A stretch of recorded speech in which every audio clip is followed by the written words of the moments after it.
રહ્યા છો NN news. હું છું એન્કર અર્પિતા પટેલ. હવે જોઈએ અગત્યના સમાચાર.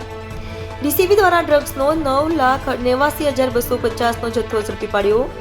રાંદેર વિસ્તારમાંથી ડ્રગ્સનો જથ્થો ઝડપી પાડ્યો. 2 ઇસમોની ધરપકડ પોલીસે કરી. એક વ્યક્તિ પાસેથી 53 ગ્રામ ડ્રગ્સ અને બીજા વ્યક્તિ પાસેથી 27 ગ્રામ ડ્રગ્સ મળી પાડ્યું.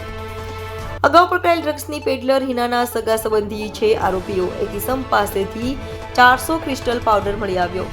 NN news Surat.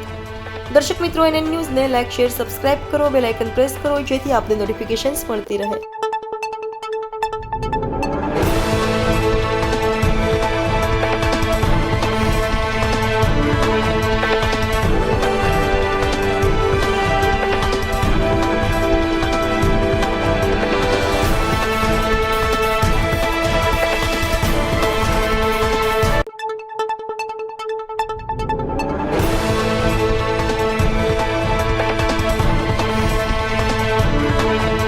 Surat crime branch દ્વારા સુરત ક્રાઇમ બ્રાન્ચના police inspector SN Parmar, PSI Maheda અને PSI કેચ પુવારની ટીમને એક ઇન્ફોર્મેશન મળી હતી કે સુરત રાંદેર રોડ ઉપર રહેતા ફહાદ શેખ અને સાહિલ સૈયદ બંનેનાઓ MD ડ્રગ્સ વેચે છે અને એ મુદ્દામાલ સાથે નીકળવાના છે.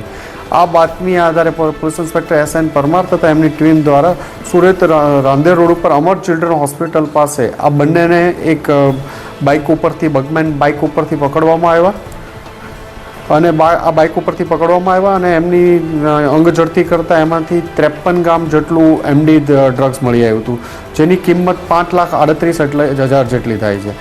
આ લોકોની પૂછપરછ દરમિયાન એક બીજું નામ સામેથી આવ્યું કે આ મુદ્દામાલ ક્યાંથી લાવ્યો હતો, તો એણે સોહન હજીઉલ્લા ખાન રાંદેરનો રહેવાસી છે એનું નામ આપ્યું હતું. ક્રાઇમ બ્રાન્ચની બીજી ટીમ દ્વારા એના ઘરે વહેલી સવારે ફરીથી રેડ કરતા એની પાસેથી પણ એના ઘરેથી આપણને બીજું 27-23 ગ્રામ જેટલો મુદ્દામાલ બીજો પણ મળી આવ્યો MD ડ્રગ્સનો અને પ્રતિબંધિત ન કહી શકાય પણ મેગ્નેશિયમ સલ્ફેટ જેવું એક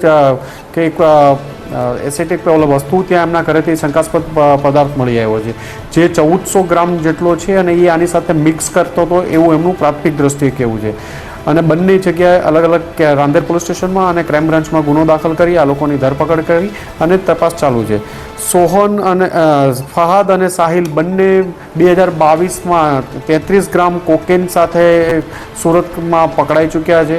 આ બંનેને જે આ કોકેન છે એ મુંબઈથી ઇબ્રાહિમ ઓડયો નામના એક માણસ પાસેથી લાવ્યા હતા અને આગળ ઇસ્માઇલ ગુજ્જર જે એના બનેવી થાય છે એ જે પણ આ કેસમાં ધરપકડ થઈ હતી ઇસ્માઇલ ગુજ્જરને આપતો હતો. એની બહેન હિના, જે સાહિલની બહેન હિના છે, એને પણ SOG દ્વારા 500 ગ્રામ MD સાથે સુરત શહેરમાંથી ધરપકડ કરવામાં આવી હતી. ઇસ્માઇલ ગુજ્જરને ઇબ્રાહિમ ઓડયો જે આનો બનેવી થાય છે એ મુંબઈથી ઇબ્રાહિમ ઓડયો જે ATS દ્વારા 2022માં જ એક વડોદરાથી એક ફેક્ટરી પકડવાઈને 218 કિલો જેટલું MD પકડવામાં આવ્યું હતું. એનો મુદ્દામાલનો રિસીવર ઇબ્રાહિમ ઓડયો હતો અને ત્યાંથી પણ માલ ઇસ્માઇલ ગુજ્જર લેતો હતો. આ ઉપરાંત સાહિલ એના સગ્ગા કાકાના મર્ડરમાં પણ 2019માં ધરપકડ થઈ ચૂકી છે. એની કોકેનના કેસમાં થઈ છે, વેપન સાથેની એમની ધરપકડ થઈ છે. આ લોકોની એરેસ્ટ કરી અને આગળની એ લોકોની પૂછપરછ ચાલુ છે અને એમના 3 દિવસના ફહાદ અને સાહિલના રિમાન્ડ મેળવવામાં આવ્યા છે.